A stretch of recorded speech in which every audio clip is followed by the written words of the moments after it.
এই যে দেখতে পাচ্ছেন একটা এয়ারপড, এটা যদি খুলে দেখায় আপনাদেরকে সিটিংবাজি কত রকম। দেখেন, সিটিংবাজি বাটফারির অভাব নাই, সাথেই থাকেন, আমি দেখাচ্ছি আপনাদেরকে বাটফারি কত ধরনের হয়। দেখেন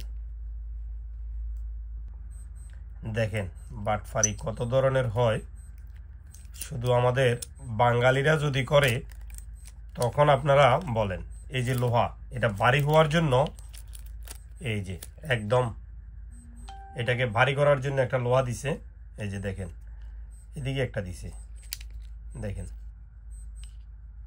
এই যে ভারী করার জন্য দুই সাইডে দুইটা এরকম করে লোহা ঢুকাই দিয়ে এই আপনার এই যে এখানে আবার যে একটা খাঁজ আছে, এই জন্য এই লোহাটা এইভাবেই দিছে যে কেউ নিলেই মনে করবে এটা অনেক ভারী, এটা মনে হয় ভিতরে অনেক কিছু দিছে। হ্যাঁ, দেখেন কিছু নাই, একটা বাটফারি, পুরা দমে বাটফারি। এই যে লোহা, এই যে দেখেন লোহা। আর এটা যখন দেয়া হয় এটা খুবই কিন্তু হালকা, তখন এই যে এখন খুব হালকা। চিন্তা করেন, বাটফারি।